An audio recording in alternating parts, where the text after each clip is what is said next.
everybody, welcome to our second workshop. My name's Garrett. I'm the founder of Ambition Emotion. I'm so happy, I'm so excited, I'm so grateful to have you here for our second workshop. I am pumped for you to experience our guest speaker later on this evening. But before we get started, I want to touch up on a couple of quick points. So you are starting your mentor relationship. That is awesome. Hopefully you've had your first conversation.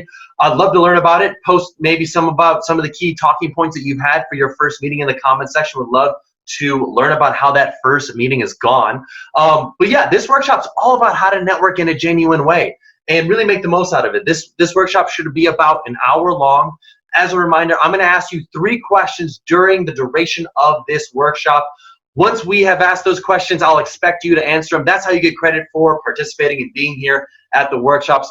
I'm really excited for you to experience our guest speaker tonight. I'm really excited to dive into this. Now, this is what's really key. I mean, genuine networking is such a pivotal component to building rapport, to getting job offers, to getting promotions. Really, if you can hone this skill, if you can hone this ability, you will be set professionally, because ultimately, at the end of the day, your hard skills, that being your ability to crunch numbers, to do some form of engineering, to do some form of science, like all those things are pretty good. They're very easy to measure. So it's very clear whether or not you are better or worse than somebody on a hard skill. But your soft skills are much more difficult to measure. But those soft skills are really what's going to set you apart. I mean, as they say, it's not about what you know, it's about who you know. And this is the workshop about how you can know more people and have a stronger bond with them, because then it goes to your reputation. Because if you have a reputation for treating people like garbage, you're not going to have a great reputation. People are going to want to help connect you with other people. If you come in with low energy, if you come in with a bad state, if you come in talking trash about other people, you're not going to put yourself in a good position. And so I want to be very clear. When it comes to networking, when it comes to building a relationship, it is not all about the transaction. If you're coming into a networking situation, you're thinking to yourself, what is in it for me? You are not going to have a positive outcome. I promise you on that. I really want to be clear. It's not all about landing the job or the internship. Sometimes it's about building the relationship and then playing the long game, because ultimately that may turn into an opportunity because they built a rapport with you. But if you burn them, or if you make them feel like you are using them to get to a location that you would like to be, they can smell that on you. They can smell it from a mile away. And that is not great. As they say, desperation reeks. You do not want to be desperate. You don't want to be perceived as someone that's a user or a taker. You want to be a giver. You want to be someone who gives energy to relationships. The first place to start is being genuine with how you talk to people and how you build rapport with people. Now, this is something we talked about last time, but it is so important, and that is the 3 keys to success in this program. That is honing your strategy, your story, and your state. As we've said before, your state is most important. So physically, how are you? Physically, what is going on with your world? Physically, I don't care what is happening. If you recently broke up with your significant other, if your dog just died, if you got some bad news, I don't care what's going on. If you get up, if you shake it out, if you let it loose, you will get yourself into a positive state. So I want to challenge you to do that right now. I want you to get up, and I want you to shake it loose. I want you to scream at the top of your lungs. Just go, yeah, just let it out, let it loose, let it go. Because what you're doing is you're releasing blood to your brain. You're releasing endorphins. You're getting yourself into a state conducive for retaining information. If you're just sitting there on a couch or in a chair in a slumped over position, your likelihood of retaining any of the information we talk about tonight is severely diminished. But if you come in standing up, moving around, getting your blood flowing, you are much more likely to retain this information. Have you ever found it difficult in a classroom setting to remember what your professor says if you've been sitting for 3 hours? That's why 3-hour lectures really struggle to work. They're not very effective because people are not moving around. Your brain needs blood to retain information. So get up, get moving, get out, get loose.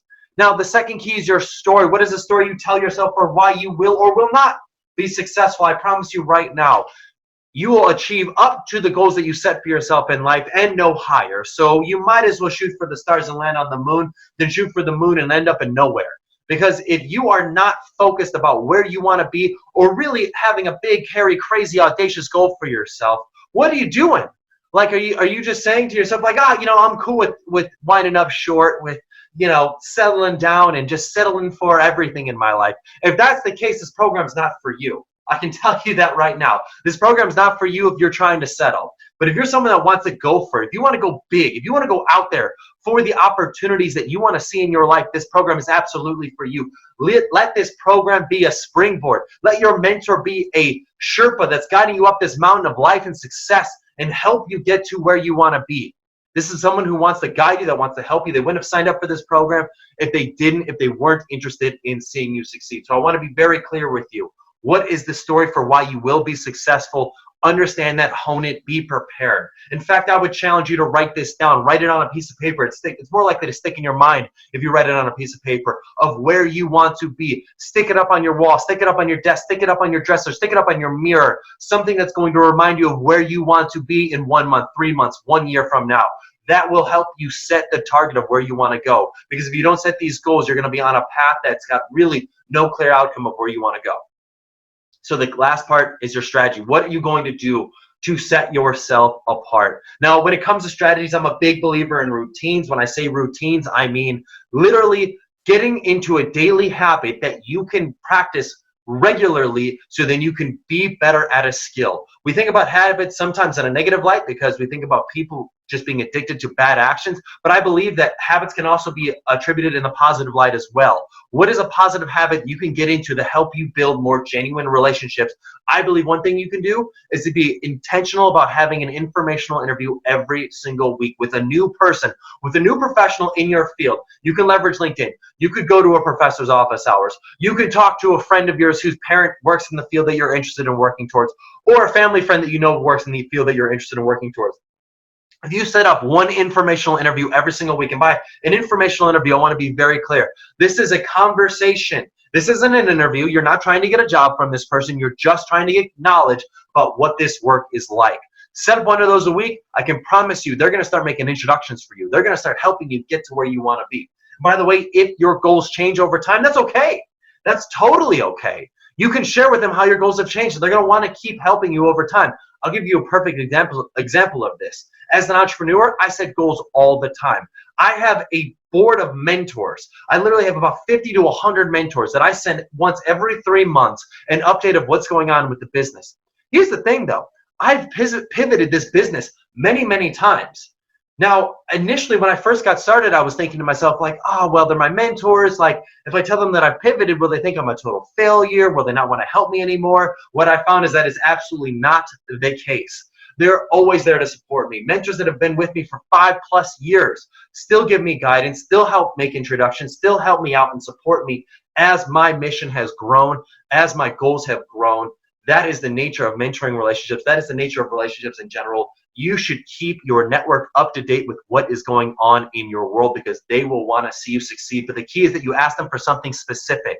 When I meet with my mentors or when I send them an email, I ask for something very, very specific. I don't say, hey, if you know anybody in XYZ space, if you could introduce me, would love that. Why? Because it's not at the top of their mind. What I'll do is I'll physically go onto their LinkedIn profile, look at who they're connected with and say, hey, I noticed that you're connected with Jane Doe, John Doe, Shelby Doe, and Jenny Doe. I know that you may not be connected with all 4 of those people, but if you are connected with one of them, would you mind introducing me? Here's an email template that you could copy and paste to introduce me. Now I've made it extremely specific and easy for them to take an action step to help me out. And that is how you can continue to grow your relationships, your network, and build rapport with people. And just keep them in the loop of what's going on in your world. So I just want to be very clear. It's about building genuine relationships. And it's about when you're building those genuine relationships and then you're asking them for introductions or connecting with more people through those relationships, being very specific and making it as easy as possible for them to help you out. I really want to stress this. It's so important. Genuine networking. If you can take anything from this whole program, if it's genuine networking, and by genuine networking, I mean really listening, taking an active and keen interest in who you are speaking with, you are going to be set. You're going to be in a great position. Because at the end of the day, it's not your elevator pitch. It's not going to be anything about you that makes someone interested in you. It's going to be about your ability to listen to them. In fact, I can tell you multiple times where I didn't say a word in a conversation. I just nodded my head yes and asked questions about things that somebody else has said. And at the end of the conversation, whether that be 30 minutes or 60 minutes long, they said, man, Garrett, you are such a great conversationalist. Or, gosh, I feel like I just had such a great conversation with you. And the funniest thing about it is I didn't actually say a word. The point is this: people love to talk about themselves. Why? Because people are really interested in things that they're interested in. People wouldn't choose to spend the time that they have on this earth in the way that they did unless they thought it was the most optimum way of spending their time. Therefore, things that interest them, things that they choose to spend their time on, are things that interest them and ultimately make you interesting to them because you've taken an interest in those actions and activities. I hope that makes sense. If you want to rewatch that, take that back 30 seconds because I think it's really important. People ultimately, at the end of the day, people care about themselves. People care about things that they are interested in because they've chosen to spend the time that they have on those tasks. So with that said, I'm excited to jump in to our guest speaker this evening.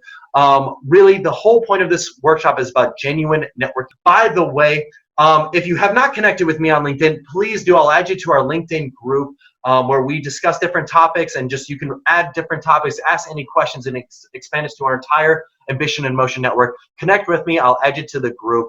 But yeah, I'm so excited to get started. Let's jump into our guest speaker this evening. Hey everybody, I'm so excited to dive into our topic for this evening. Our topic is how to network in a genuine way. Now, you might take this for granted. You might think, oh, I've got networking down. I know how to meet people. I know how to shake hands and make eye contact and speak eloquently, but that is not all it takes when it comes to networking in a genuine way. Sure, impressions are a big thing. Body language is a big thing. People put off and give out vibes. And if you're feeling some body language with somebody else, you're much more likely to have a positive reception with them than somebody that gives off negative body language. Sure. But there are some other key things that we need to be thinking about when it comes to networking in a genuine way. Fortunately, we've got a resident guest expert here. Her name is Sharon Adams. She's got incredible insight. She's been networking, building relationships, and developing business and working in the business realm for many years and has a lot of experience in this space of networking in a genuine way. Sharon, thanks for being here. You're welcome, Garrett. I'm happy to be here. So Sharon, before we dive in, would you be open just to sharing who you are, what you do, where you've come from, and just what you've kind of learned over time from some of your just business and leadership experiences? Sure. I went to the University of North Texas and got my degree in accounting. And that was after I wanted to be a nurse, then I wanted to be something else. And so I didn't know what I wanted to be when I grew up. So I graduated with my degree in accounting and I went to work in Big Four in public accounting. And I was an auditor and then I was in consulting. And I guess I thought that that's what I would be forever, was an auditor and in consulting, and decided I really didn't know what I wanted to do. And so I followed a mentor. I didn't have to go looking for a job. I followed a mentor to a division of a pretty large company here in Dallas and kind of worked my way through the ranks.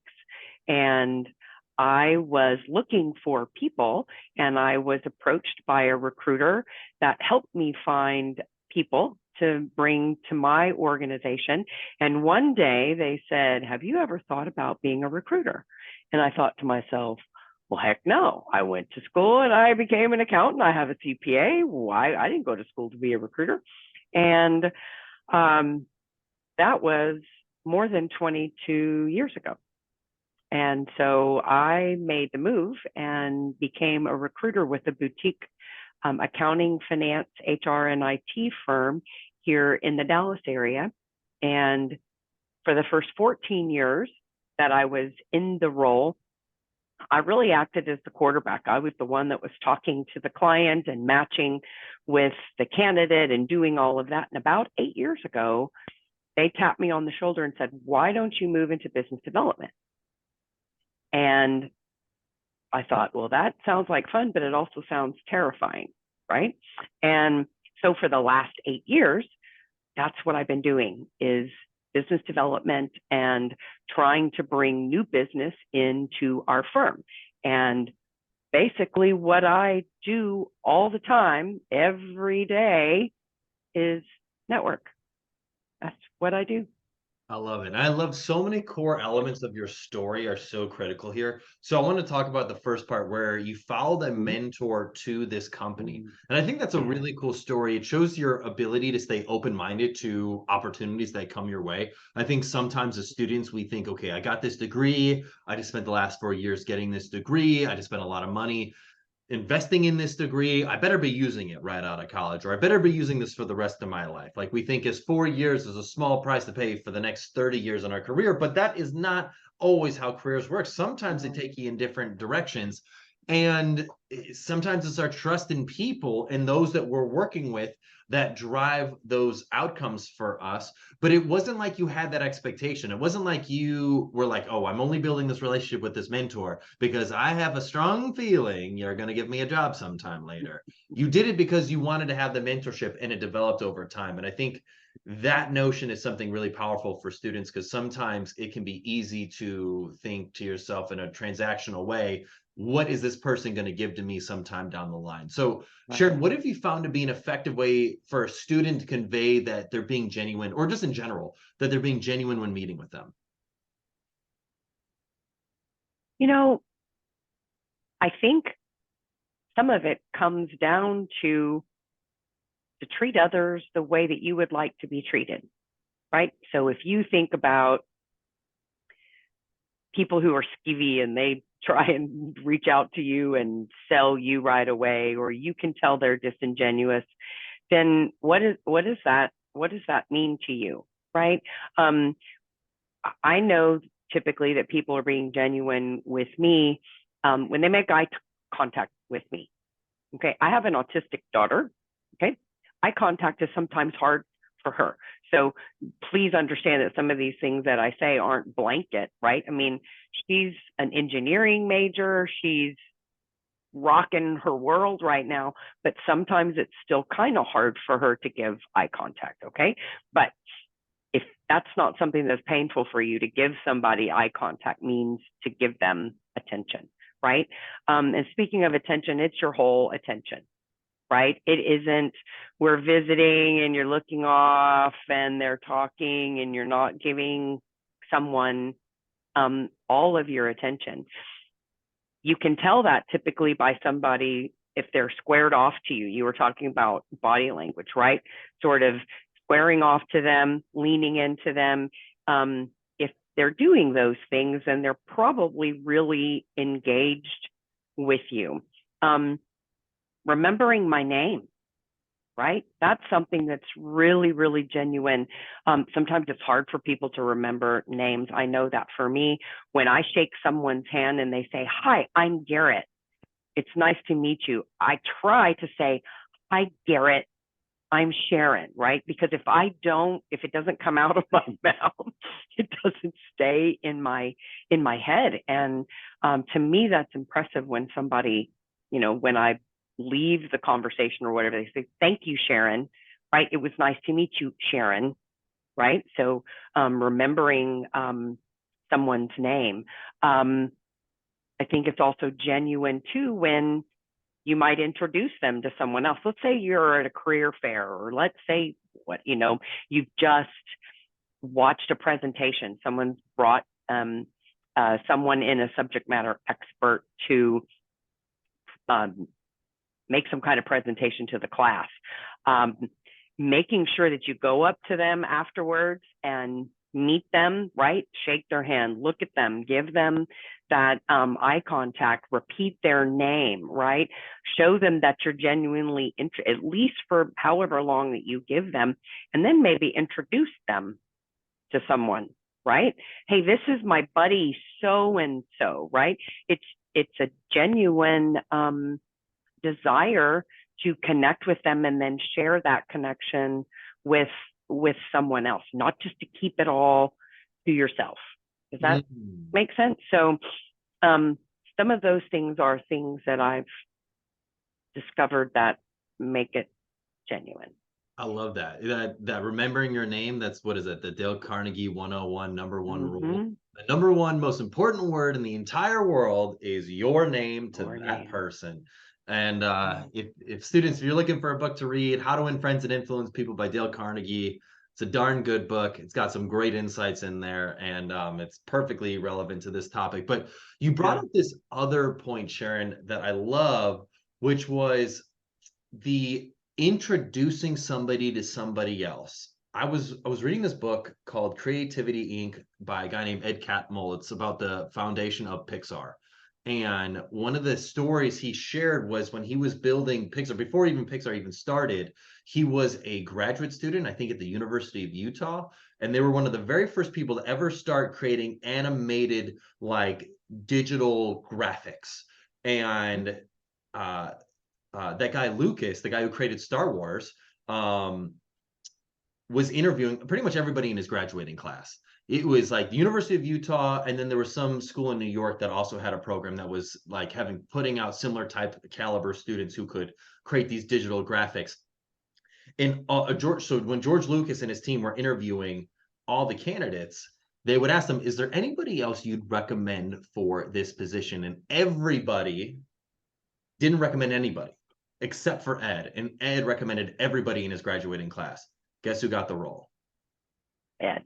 Ed. And I just thought that was such a powerful story that I'll never forget, because there's so much power in introducing people, because you become the bridge for why they're connecting. Mm-hmm. And also it tests a little bit and reinforces, let's say you meet somebody at a career fair. It isn't somebody that's just presented and they've told you their whole life story or whatever. And the person behind you already knows that. But if you were to meet somebody at a career fair and it's like, oh, you can summarize, you turn around and you go, oh, hey, Garrett, I want to introduce you to so-and-so that I just met. They are the blankety blank. They're the HR professional that is in charge of and so what you've just done too is demonstrated to that person that you were listening to what it was that they were saying. Most people just want to be heard. They want to be heard. Great point. I want to distinguish though a little bit, Sharon. I'd love to learn your thoughts on this, because I think some students might be watching this and thinking to themselves, well, I don't want to be considered this suck up who's only, trying to make a good impression in front of this person. And they might feel like doing that is fake. And so what sometimes they'll choose to do is just do nothing at all, because they're like, well, in my effort to not be fake, I'm not going to make an impression, because I'm not going to try to charm the pants off of somebody. I'm just going to be a wallflower and not say anything. While at the same time, I do see what some students might be thinking if they do have that mentality. If you've ever seen someone who's kind of like a social sociopath, where like if they perceive that you've got something that they can gain from, they'll be your best friend. But the moment you don't have that thing anymore, poof, gone. How do you find that balance when it comes to genuine networking? I think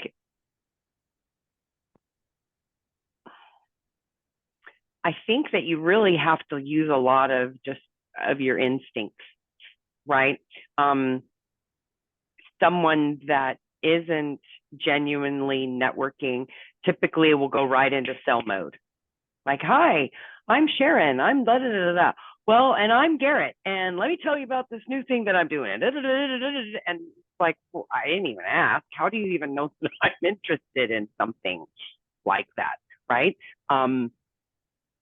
It goes back to, how would you want someone to communicate with you? If you're meeting somebody at a career fair, or you're meeting somebody at a networking group or whatever, people like to talk about themselves. It's a subject that they know really, really well, right?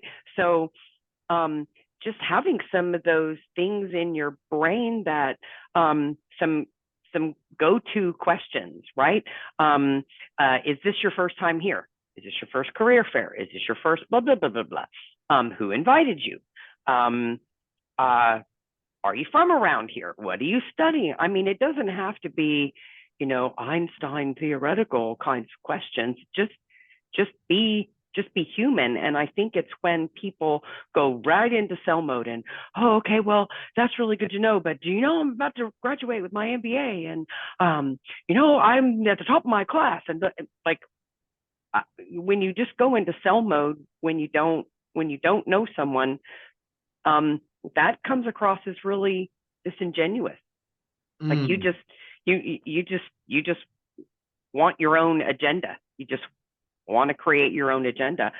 And also dominating the conversation, right? A conversation by its definition and a potential relationship by its definition is a two-way, it's a two-way street. You can't have a relationship if there's only one person involved. You can't have a conversation if there's only one person talking.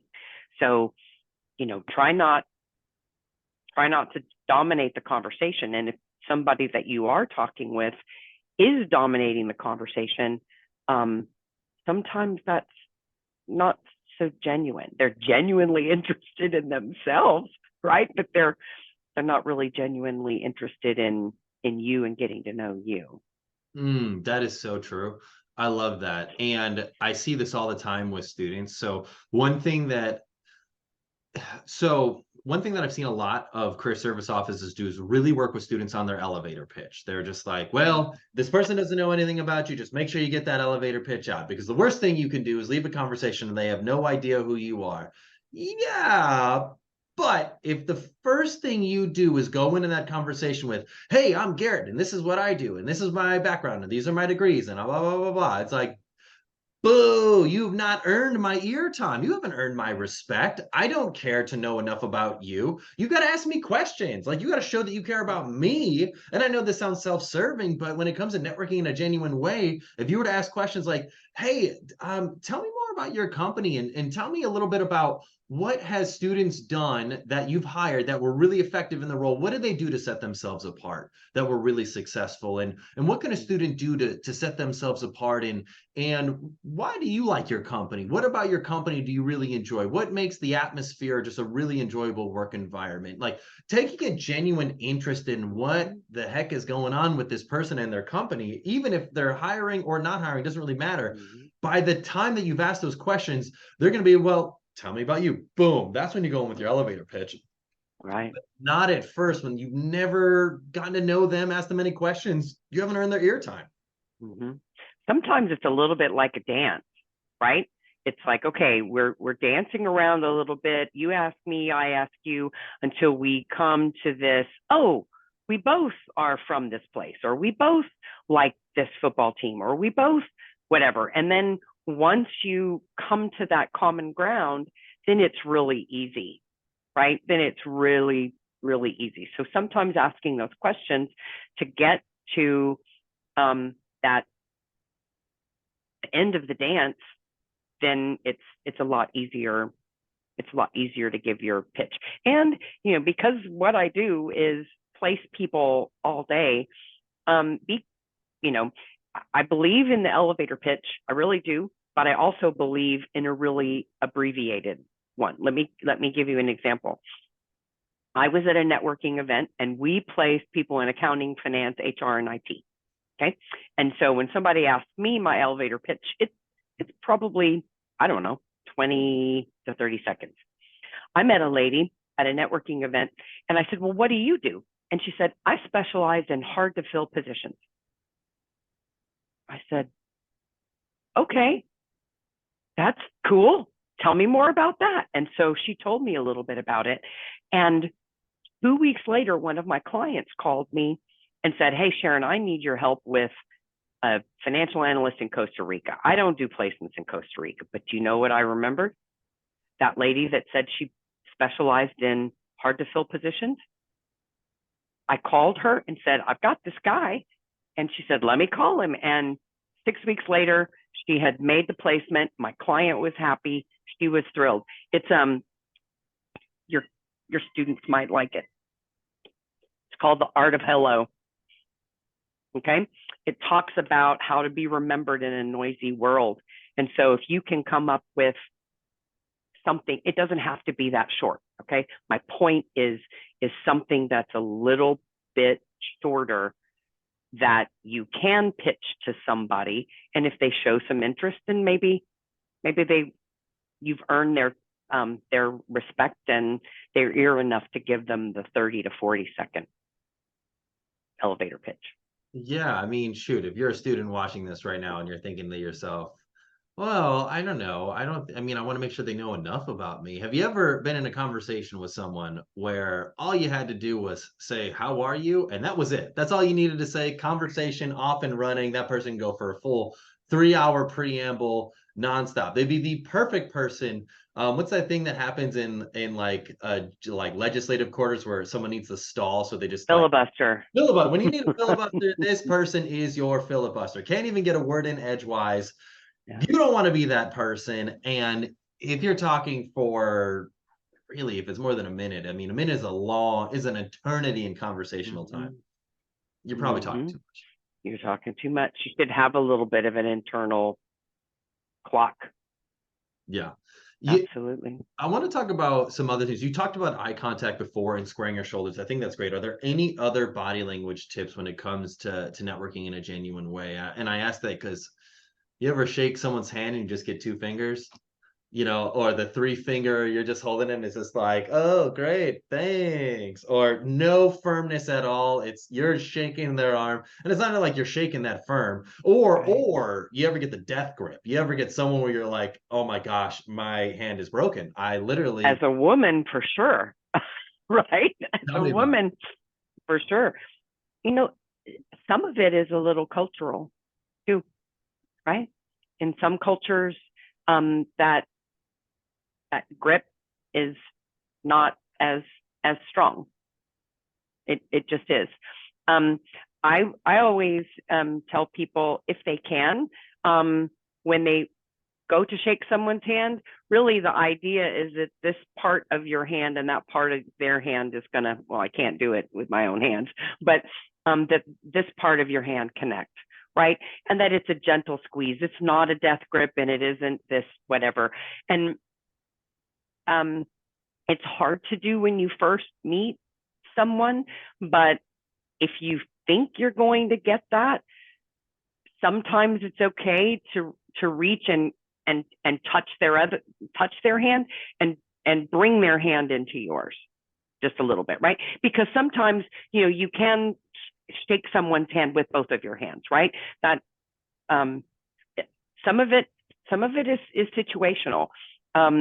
I would say squaring your feet off as well. If your feet are pointed away from someone and your body is twisted, you're not giving them the sign that that you're fully engaged. You definitely don't want to sit with your arms crossed, right? You don't want to touch your face. If you touch your face, it typically means you're lying, right? These are just basic body language movements. When you're networking in a room, like you go into a room and you don't know anybody, right? You're looking for maybe two people, maybe to interrupt. If you've got 3 or 4 people and they're all turned toward each other, it's a lot harder to sort of break in to that group than it would be 2 people that are looking at each other. It's easier to come alongside and sort of break in and just say, hey, may I join you? Right? It's really not hard. But I do know that sometimes it's difficult for people that don't have a lot of confidence. Nobody's going to hurt you. Nobody's going to hurt you. And for the most part, they've been where you are and they've been nervous before. And I think you'll find that most people, especially if it's in a formal networking setting, everybody knows what everybody's there to do. Love it. Right. And I love your point you bring up. This is a subtle but really critical art because it can be very intimidating. You see maybe a couple, 2, 3, 4 people talking in a group. You're like, oh my gosh, do I go up and introduce myself? Like, where do I come from? I love your permission based, just coming in and say, hey, is it okay if I join you all? I think that's great because I've definitely seen scenarios go in both directions where you have someone who just kind of lurks and is just there but doesn't announce that they're there or says, is it okay if I join you? And then they're like, what is this? Hey, what's going on, person? What are you doing? And then at the same time, you've also seen some people come in way too strong. They come in with like, a mildly offensive joke to a group and you're like, ooh, you hit the wrong crowd. Mm-hmm. Strike three. You missed it. Mm-hmm. So I like the Mm-hmm. permission based. I love to ask the students a question real quick. Post in the chat section or the comment section. What is a networking tip that you have learned from your years of networking? I just love to learn it. Post in the chat. We'd love to learn any skill or technique that you found to be effective for your own networking purposes.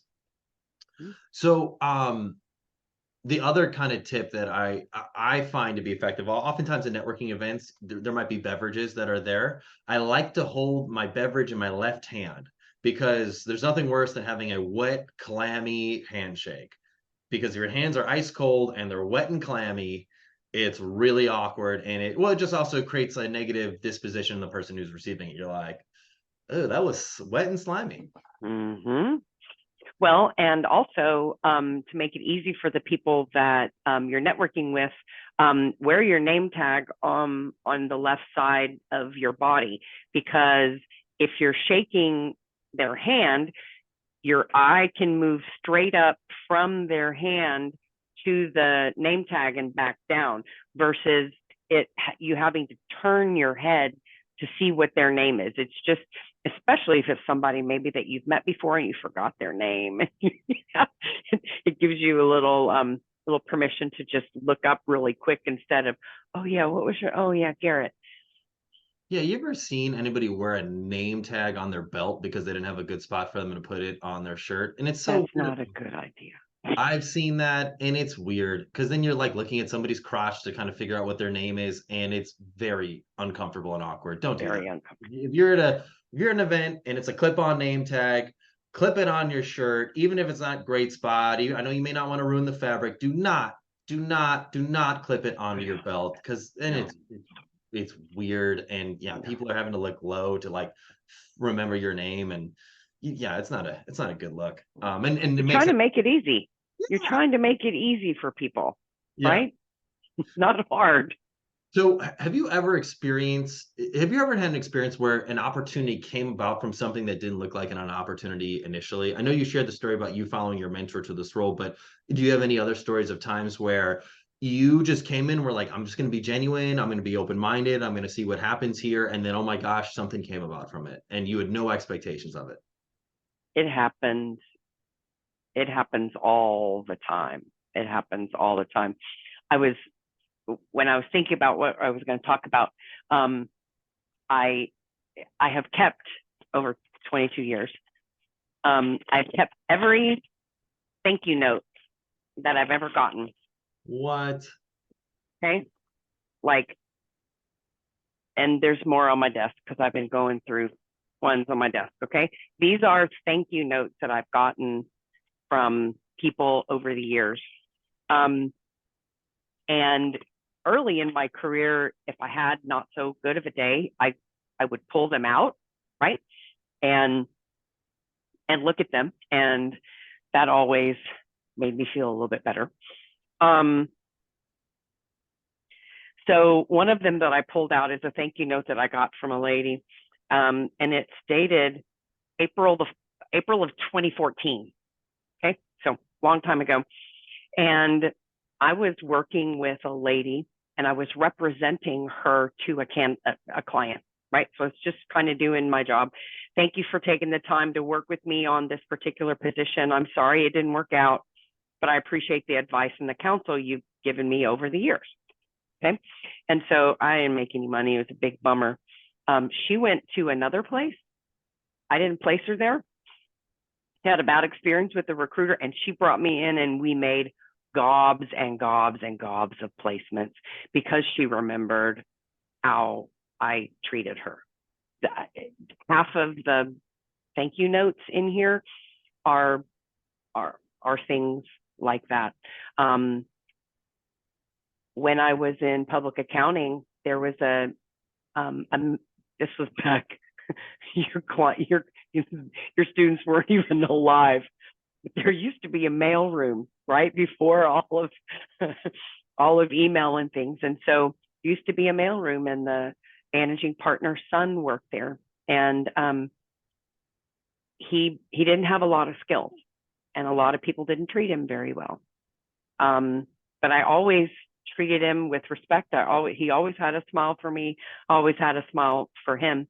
And I left public accounting, right? And then I came into Thomas Edwards Group, and there was somebody that he knew, and he referred that person to me, and they came to me and said, you know, Blake from the mailroom said you always had a smile for him. And he turned into a client that has been a great client for the firm. I've talked to people before that I didn't think I could help, that were, you know, chatty. It's like, oh my goodness. I'll never be able to help them. And then they this one guy referred his brother to me, and we got business from, and so that's really what I do every day. If you go into it with a mindset that it's not what you get out, it's what you put into it, then it can't help but come back, right? You reap what you sow. It's so true. If you sow genuineness, if you sow positivity, if you sow those things, it may not be immediate, but it may come back to you. You may never know how you treat one of your classmates, right? If you treat one of your classmates well, they may end up being a colleague in 10 years. You may be in a manager position and you may need somebody, and you may call one of your colleagues, right? It's all just a very human experience.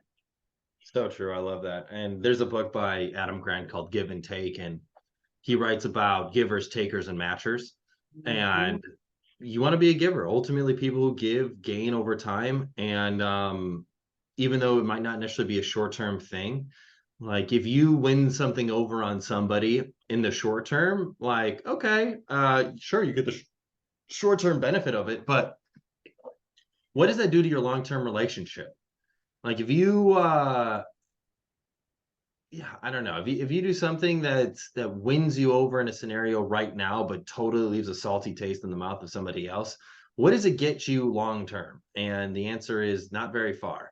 And matchers, you'll be known for being transactional. They'll know that you're only going to get something from them unless you give them something. And that quid pro quo type of relationship isn't really the best either. The best people are the ones that give consistently and they gain the most.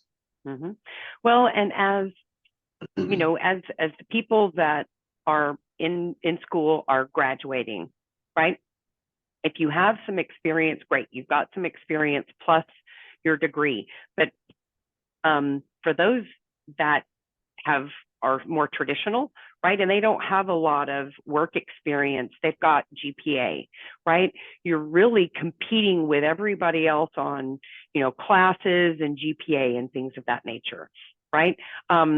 Once you get out into the working world, nobody cares what your GPA was. Nobody cares.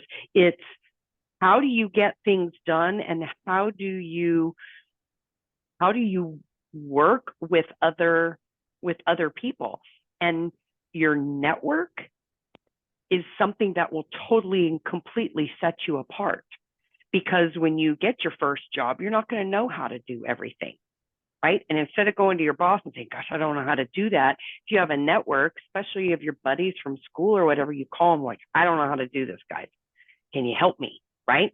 All the way from if you move to a new city and you have a dog and you want a good dog groomer, right? Like you could go Google it, or you could call your buddies and go, hey, who's the best dog groomer, right? Like it's that network of people that you trust, and that network, as you grow through your professional career, is what's going to set you apart.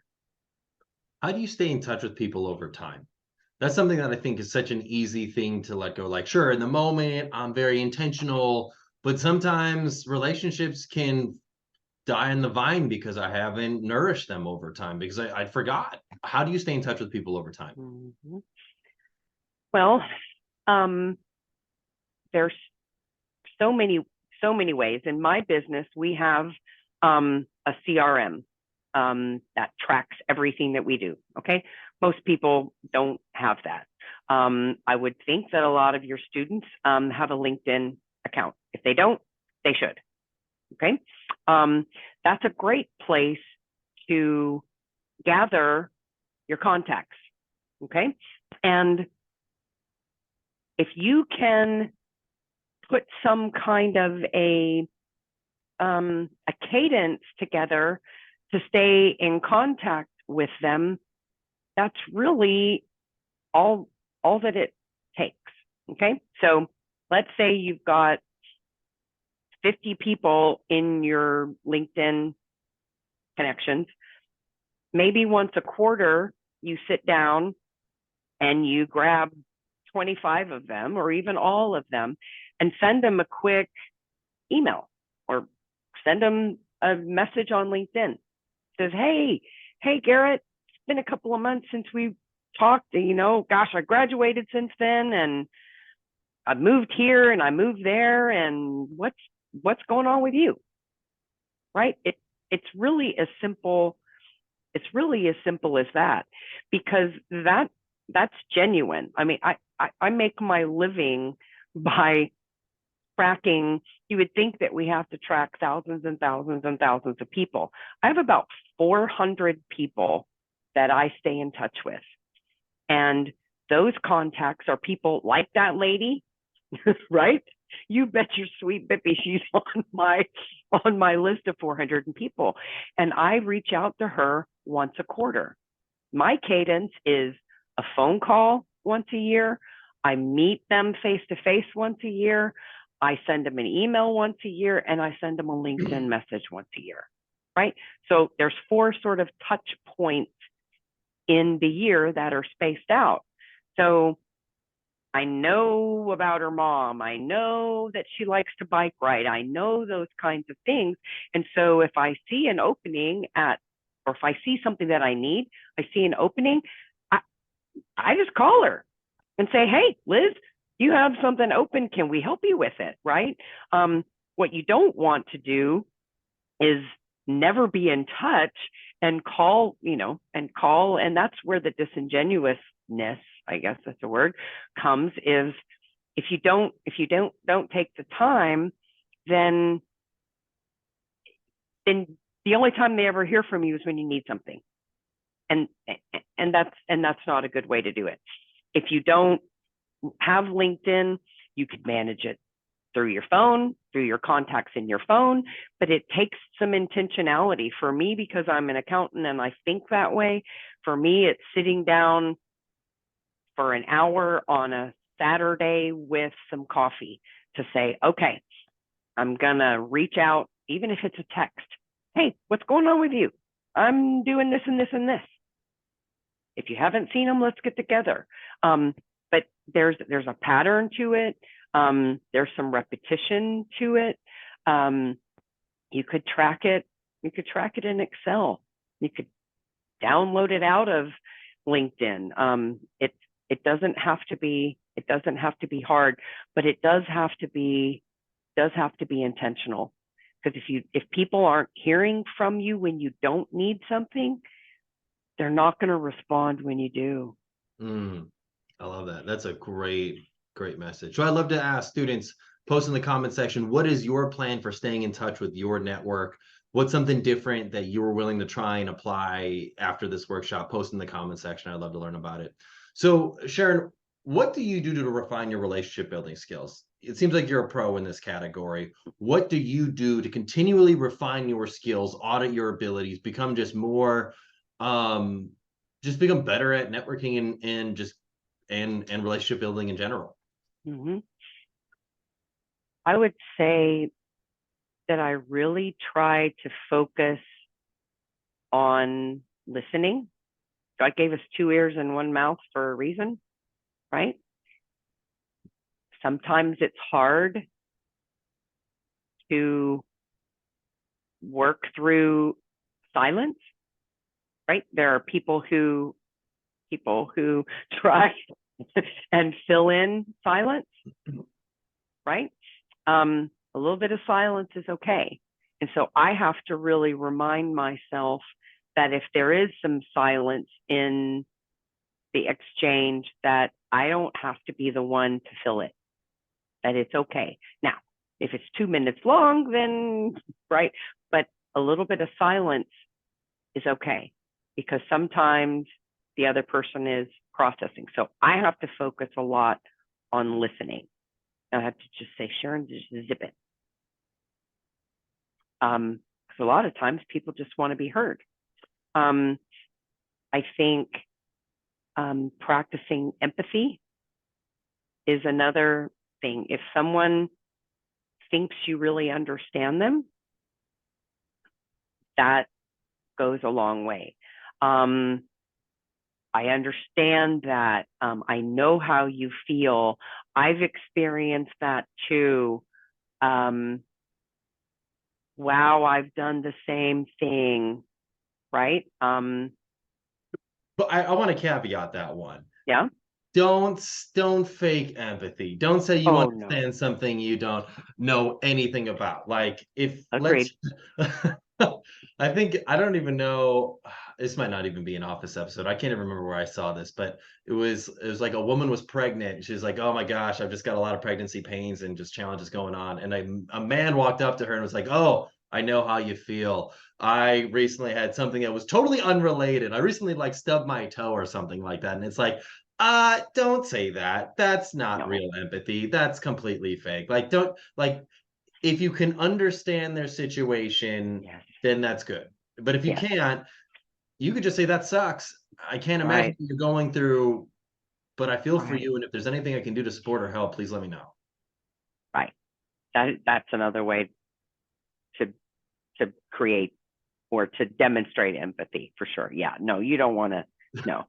That's a surefire way to get someone to never call you back and run away, right? I would say also just making time for people, even, just like we talked about, staying in touch with people, right?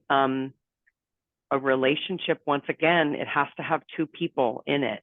If you're the one always reaching out, I always say you can't push a rope, right? Like you need to have two people that are involved with the relationship, and a lot of times that takes time. It doesn't have to take hours and hours of time, but it takes intentional time.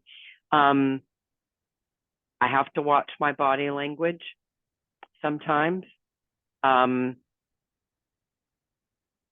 sometimes I start thinking about other things, right? I could start to look away, I could start to look a little bored, right? So I have to work on those things. I would say also showing some gratitude, right? I really appreciate the time that you spent with me today, or I really appreciate your opinion. Once again, if it's honest, right? I really appreciate your opinion, or thank you for sharing that with me. People want to feel like they're helping typically. I also think ask for feedback, right? If you have a really, really good friend, you have someone that you have a strong relationship with, I think it's okay to say, do I come across as too much in your face, or how do you what do other people say about me, right? So I think asking for feedback is critical too, especially to somebody that you feel like you have a safe space with. Yeah, no, I love that. I love to ask the students one last question. What is an element of your networking abilities that you would like to refine? Post in the comment section. I'd love to learn. Sharon, this has been fantastic. This has been great insight. This has been great wisdom for our students. Is there any other final things that you'd like to share with our students about networking in a genuine way?